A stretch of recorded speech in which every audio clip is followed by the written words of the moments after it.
Liz Truss has a mountain to climb as the EU threatens to betray a Brexit promise by reportedly only having a limited appetite to strike a deal.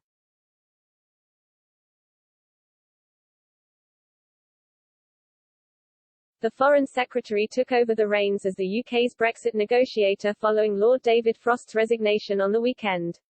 She will speak with Chief EU negotiator Maros Šefčovič today in a bid to salvage a deal after threats to rip up the Northern Ireland Protocol may put the future of British science in jeopardy. Lord Frost had failed to make progress with the EU on the Northern Ireland Protocol or the fishing licenses dispute, issues that led to the EU decision to suspend Britain from Horizon Europe.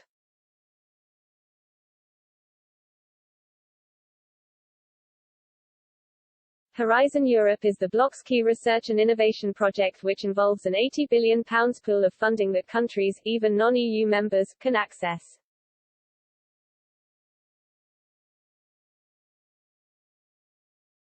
Britain was planning to contribute £15 billion in total to the project and £7 billion annually so that scientists could access funds.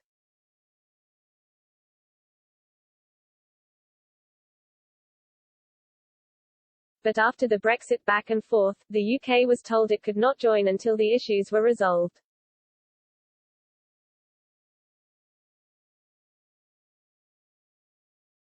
Ylva Johansson, the European Commissioner for Home Affairs, has warned that EU member states have limited appetite to make agreements with the UK.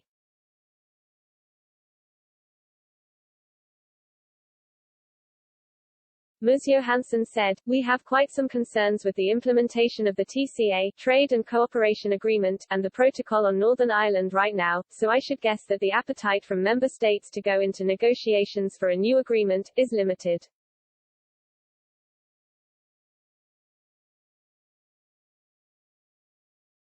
Tensions were already high when Lord Frost was at the wheel, with the former negotiator even threatening to trigger Article 16 as he believed the EU was violating the EU-UK Trade and Cooperation Agreement (TCA).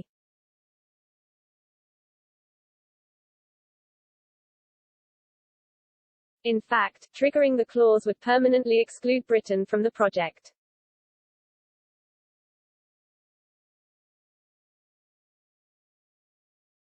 While Mr. Šefčovič warned there would be serious consequences as a result of this, Lord Frost was adamant that Britain should be allowed to take part in Horizon Europe as it was part of the Brexit deal.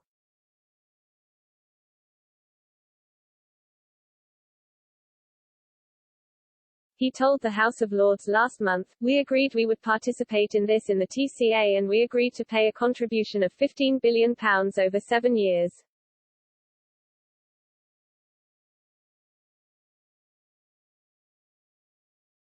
The TCA is clear, the UK shall participate and the relevant protocol shall be adopted, that is an obligation."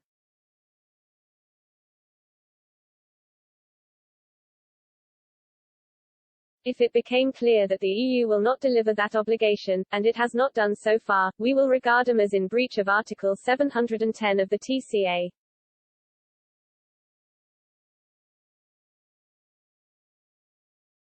But the EU's refusal to budge proved too much for Lord Frost, and the prolonged back and forth saw neither side make compromises.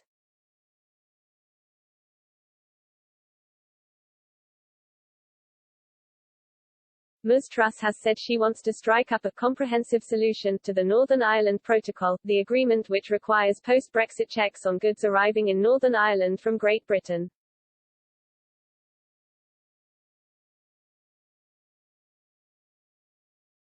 But the longer this takes, the more harm this is causing for British science.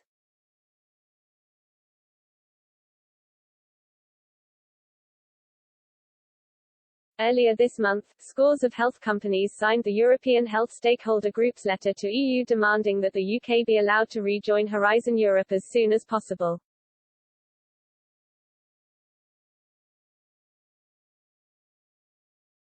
The letter read, "We have all reaped the mutual health benefits of these collaborations.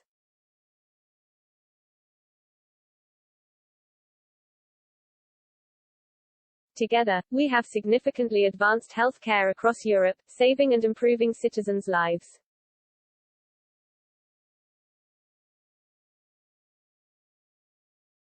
Going forward, we must continue to work together in order to meet the challenges of our swiftly changing world.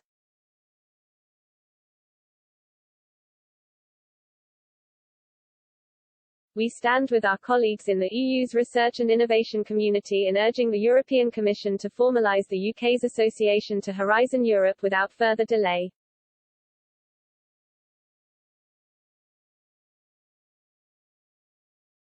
And they were not the only group in the science community that is outraged with the EU for refusing Britain access to Horizon Europe.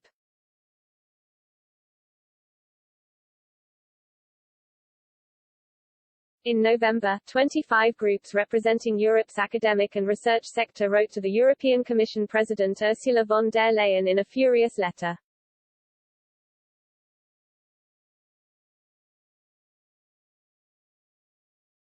It read, "We are rapidly approaching a crunch point. With the first Horizon Europe grant agreements approaching and new calls soon to be launched, UK association must be finalised without further delay."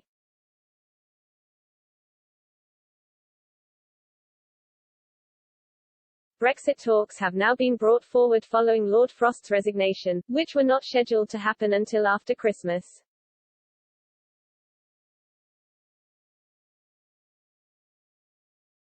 The science community will have their fingers crossed for Ms. Truss to make swifter progress than her predecessor managed.